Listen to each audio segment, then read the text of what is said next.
कैसे हैं आप लोग? मैं बहुत अच्छा हूं, उम्मीद करता हूं कि आप लोग भी बहुत अच्छे होंगे। चलिए, अगर आप पार्ट 3 तक प्रीपोजिशन देख चुके हैं तो आइए आज हम लोग को पढ़ना है प्रीपोजिशन पार्ट 4। अगर आप पार्ट 3 तक का क्लास नहीं किए हैं तो पहले जाकर के प्रीपोजिशन पार्ट 3 तक देखिए, उसके बाद हम लोग क्लास करेंगे प्रीपोजिशन पार्ट 4। हालांकि अगर आप पार्ट 3 तक नहीं भी देखे होंगे तो पार्ट 4 आपको समझ में आएगा, लेकिन आप पार्ट 4 देखने के बाद ही सही, लेकिन पार्ट 1, 2 और 3 निश्चित जाकर के देखिए। ठीक है, चलिए आइए आज हम लोग नेक्स्ट जो प्रीपोजिशन देखेंगे वो है फ्रॉम। हम लोगों को डिफरेंट यूजेस ऑफ फ्रॉम देखना है, फ्रॉम का अलग अलग इस्तेमाल देखेंगे आज हम लोग। ठीक है, चलिए पहला बेस्ट आप समझिए, आप अभी तक बचपन से आप ये जरूर लिखते आए होंगे, आई am suffering from fever. I am suffering from fever. अब देखिए यहां पर फ्रॉम हो गया के कारण, फ्रॉम हो गया के कारण। आप सफर कर रहे हैं क्या चीज के कारण? तो फीवर के कारण आप सफर कर रहे हैं। पल्ले पड़ी बात, बोलो हाँ या ना। तो के कारण आप कह सकते हैं हिंदी में आप इसको से, आप बुखार से ग्रसित हैं, यहां पर फ्रॉम का इस्तेमाल आप कर सकते हैं कि से भी है। बोलो समझ में आया कि नहीं आया? हाँ सर समझ में आ गया, बहुत अच्छे से। चलिए दूसरा देखिए, से बुखार से पीड़ित हैं। ठीक है, चलिए दूसरा आपको हम एक बताते हैं, से फ्रॉम मतलब से ही होगा, फिर से फ्रॉम मतलब से ही होगा फिर से। चलिए देखेंगे, डिफरेंस देखेंगे हम लोग। I am suffering from fever, this lines are from Ramayana. This lines are from Ramayan का कोई किताब है, this lines are from Gita. ठीक है, भगवत गीता, गीता से लिया गया है। यहां पर भी से है, क्या है बच्चे? से है। तीसरा समझो, फिर से आप कहिएगा, वी मेक स्टील, हम स्टील बनाते हैं फ्रॉम आयरन। आयरन से क्या बनाते हैं? स्टील बनाते हैं। रामायण गीता से लिया गया है, क्या ये लाइंस को लिया गया है। फीवर से क्या हो रहे हैं आप? ग्रसित हैं। इन सब में आप देखेंगे कि फ्रॉम का मतलब से है। अब आप और समझने की कोशिश करिए, जैसे आप कहते हैं I am from India. I am from India, आप क्या बताते हैं कि आप इंडिया से हैं, आप इंडिया से हैं। फिर से फ्रॉम मतलब से ही हुआ।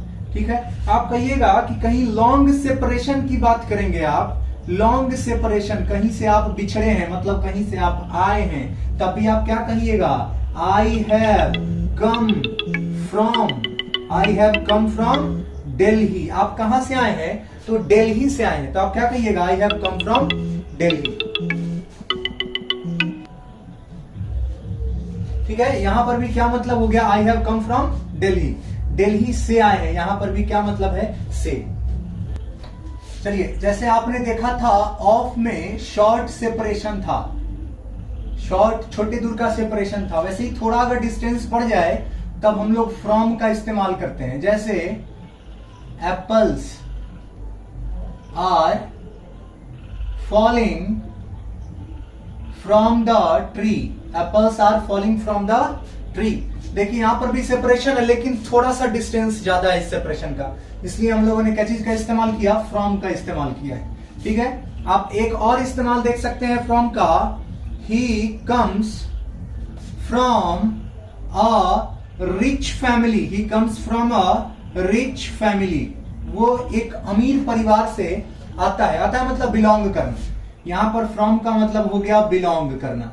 लेकिन बच्चे एक बात ध्यान से सुनो, यही फ्रॉम टू में बदल जाएगा, रटिएगा नहीं।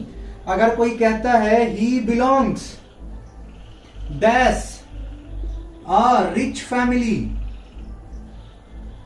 ध्यान से समझिए, कोई कहता है he belongs dash a rich family, तो गलती से भी यहां पर फ्रॉम मत भर दीजिएगा, ही बिलोंग्स टू होगा। गलती से भी फ्रॉम नहीं लिखिएगा। He comes from a rich family, वह आता है मतलब बिलोंग करता है, ही आता है मतलब बिलोंग करता है। कहां से? तो रिच फैमिली से। अब देखिए ही कम्स है तब तो सही है कि फ्रॉम, वो बिलोंग करता है, लेकिन एक कंडीशन क्या है कि बिलोंग के साथ कभी भी लगेगा तो टू ही लगेगा, बिलोंग के साथ फ्रॉम का इस्तेमाल नहीं होता है। ये सब चीज भी आपको ध्यान रखना होगा। इस तरह हम लोग फ्रॉम का यूज देख लिए, हम लोग नेक्स्ट यूज देखेंगे अबव का, ऊपर। मैंने आपको पहला इस्तेमाल बताया था ऑन, अबव और ओवर में डिफरेंस जब बताया था तो पहला इस्तेमाल बताया था किसका? अबव का। वही है अबव का पहला इस्तेमाल। Best example, the fan is above my head, sir के ऊपर पंखा लटक रहा है। द स्वॉर्ड, तलवार, is hanging over my head, मेरे गर्दन पे कोई तलवार लटका दे, हम क्या कहेंगे? द स्वॉर्ड, तलवार, इज हैंगिंग, लटक रहा है, ओवर माई हेड, सर पे तलवार लटका हुआ है। ठीक है। अबव का एक दूसरा और बहुत इंपॉर्टेंट यूज होता है किसी के रीच के बाहर, किसी के पहुंच के बाहर भी होता है।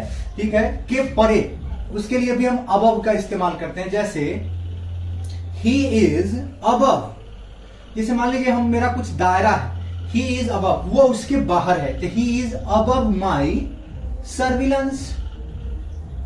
ठीक है, मतलब मेरे देख रेख के वो बाहर है।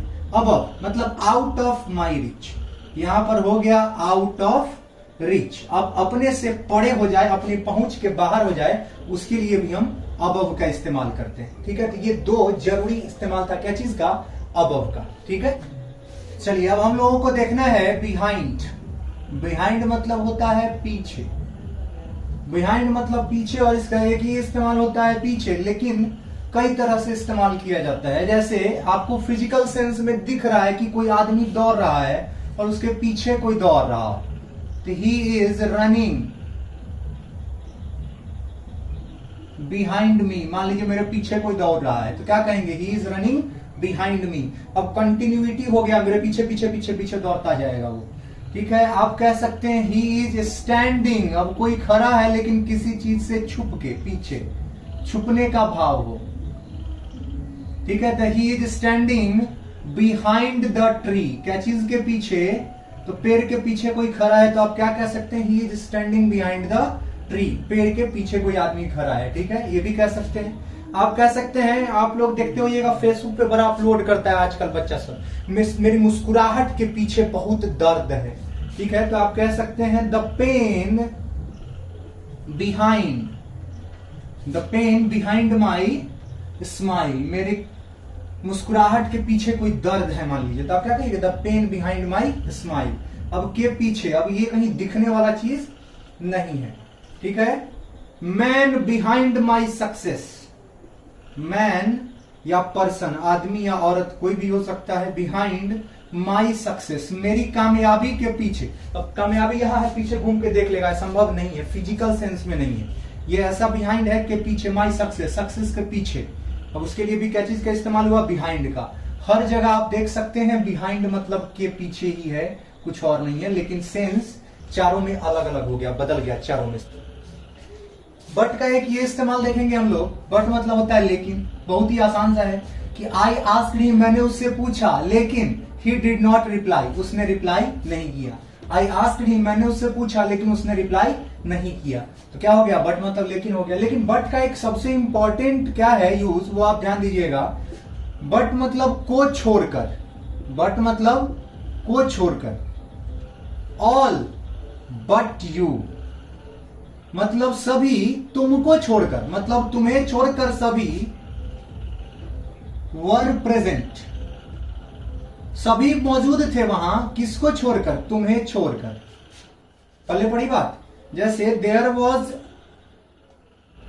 Was no one but you, वहां कोई नहीं था तुम्हें छोड़कर, तुम्हें छोड़कर वहां कोई और नहीं था। There was no one but you मतलब तुम वहां पर थे, वहां कोई नहीं था लेकिन तुम वहां पर थे।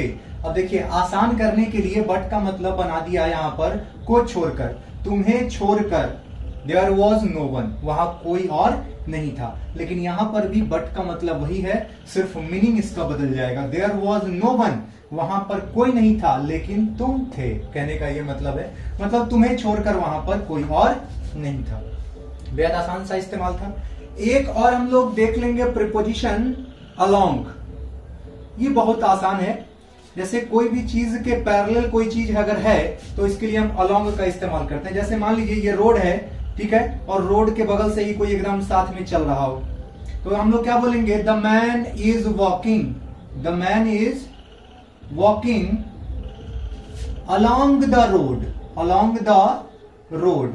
अब एक बात ध्यान दीजिएगा, ऐसा नहीं है कि रोड के ऊपर अगर चलेगा तब, कि रोड से उतर के नीचे चलेगा तब, नहीं, वो रोड भी एक डायरेक्शन में जा रहा है, उसी से पैरेलल वो भी चल रहा है, तो हम क्या इस्तेमाल करेंगे, the man is walking along the road। आप ये भी कह सकते हैं द फ्लावर्स आर प्लांटेड, फूल को जो है प्लांट्स भी लिख सकते हैं, द फ्लावर्स आर प्लांटेड, रोपा गया है फूलों को, along the wall, दीवार से सटा करके रोपा जाता है फूल के पेड़ को, देखते हैं दीवार है उसी के बगल से एकदम पैरेलल रोपा गया रहता है, तो उसके लिए भी हम लोग किसका इस्तेमाल करते हैं, along का इस्तेमाल करते हैं। चलिए आज के लिए इतना ही रहने देते हैं, फिर हम लोग मिलेंगे नेक्स्ट वीडियो में। आज के लिए इतना ही, थैंक यू, जय हिंद, जय भारत।